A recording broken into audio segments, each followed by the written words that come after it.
నెల్లూరు జిల్లా సూపరింటెండెంట్గా పనిచేస్తున్న సమయంలో డీఐజీ రవికిరణ్ ఎన్నో అక్రమాలకు పాల్పడ్డారని ఖైదీల సంక్షేమ సంఘం ఆరోపించింది.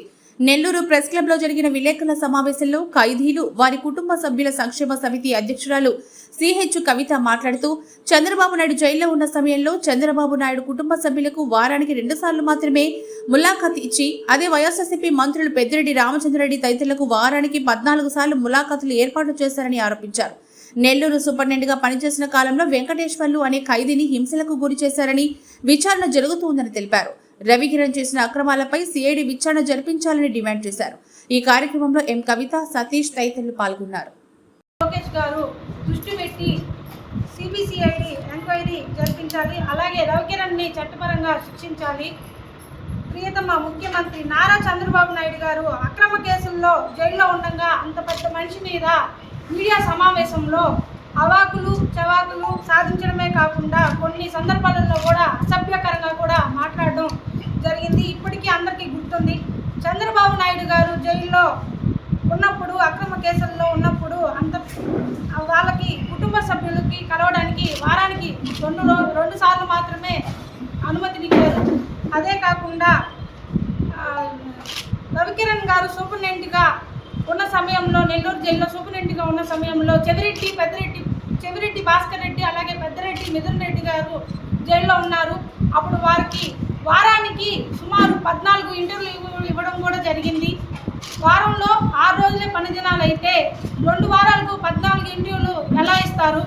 అలాగే జైల్లో సూపరింటెండెంట్గా ఉన్నప్పుడు ఖైదీలకి ఏదైనా అత్యవసర పరిస్థితులు ఎదురైతే వాళ్ళకి కుటుంబ సభ్యులతో కలవడానికి ఎన్ని ఇంటర్వ్యూలు అయినా కూడా అధికారికంగా ఇవ్వచ్చు. అలాగే వాళ్ళని ఆ ఇంటర్వ్యూలు రిజెక్ట్ చేసి వాళ్ళకి 10 నిమిషాలు మాత్రమే మాట్లాడడానికి అవకాశం ఇస్తారు. అదే మిథున్ రెడ్డి విషయంలో సుమారు 20 నుండి 30 ఇంటర్వ్యూలు ఇవ్వడం జరిగింది. ఇదంతా కూడా ఇంటర్వ్యూల్లో ఎంట్రీ చేసి వాళ్ళకి అనుమతి లేకుండా, అలాగే సంతకాలు చేయకుండా అనాధికారికంగా కూడా ఇంటర్వ్యూ ఇవ్వడం జరిగింది రవికిరణ్ గారు. ఇప్పుడు మన టీడీపీ ప్రభుత్వం ఏర్పడడంతో రవికిరణ్ గారి అవినీతి ఇంటర్వ్యూ స్కామ్ బయటపడుతుందని గ్రహించి ఆయన నెల్లూరు జైల్లో ఉన్నటువంటి ఇంటర్వ్యూల స్కామ్ అంతా బయటికి తీసుకొని మాయం చేయాలని, తగలబెట్టాలని తీవ్రంగా ప్రయత్నిస్తున్నాడు. నెల్లూరు జైల్లో రవికిరణ్ గారితో పాటు పనిచేసిన అధికారులు ఇప్పటికి కూడా జైల్లో విధులు నిర్వహిస్తున్నారు. అలాగే వాళ్ళంతా కూడా ఎవరంటే దుర్యోధన్ గారు, మహేష్ బాబు గారు, ఇంకా కొంతమంది వార్డర్లు కూడా నెల్లూరు జైల్లో ఇంకా విధులు నిర్వహిస్తున్నారు. ఇవన్నీ కూడా ఆనాటి రవికిరణ్ గారి అనుచరులు మాత్రమే చేస్తున్నారు.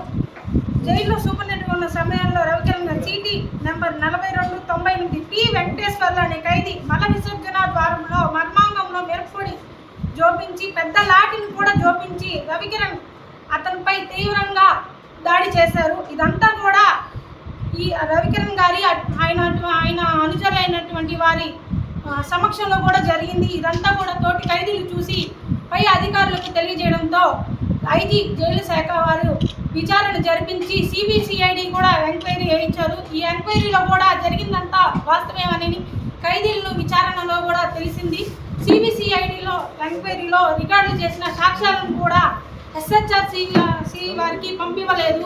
దీనికి అనుమానం, అది కూడా మాకు అనుమానం ఉంది. దీనికి కారణం ఏంటంటే అప్పటి ఆర్థిక మంత్రి ముగ్గన్న రాజేంద్రనాథ్ రెడ్డికి రవికిరణ్ గారు మేనలుడు కావడమే దీనికి ప్రధాన కారణం.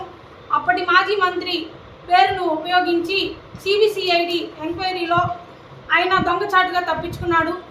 గౌరవనీయులైన నారా లోకేష్ గారు ఈ విషయంపై కల్పించుకొని మరోమారు సిబిసిఐడి విచారణ జరిపించాలి, నిజానిజాలను కూడా బయటికి తీయాలి.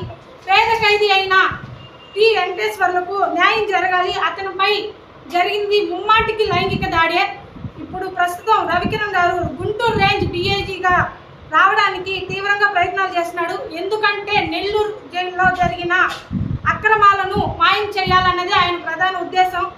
అంతేకాక వెంకటేశ్వర్లకి ఎప్పటికైనా కూడా రవికిరణ్ ద్వారా ఆ ప్రాణహాని ఉందని కూడా మనవి. ఇంకోటి ఏంటంటే ఆయన రవికిరణ్ గారు వెంకటేశ్వర్ని భూమి మీద లేకుండా చేయాలన్నదే ఆయన ఉద్దేశం. దీని మీద అంతటి మీద నారా లోకేష్ బాబు గారు దృష్టి పెట్టి ఈ సిబిసిఐడి ఎంక్వైరీ చేయించాలని, అలాగే నిజాలు బయటికి తీయాలని కోరుకుంటున్నాను. మరెన్నో వీడియోల కోసం మా ఛానల్ ని సబ్స్క్రైబ్ చేసుకుని పక్కనే ఉన్న బెల్ ఐకాన్ ని క్లిక్ చేసి యాక్టివేట్ చేసుకోండి.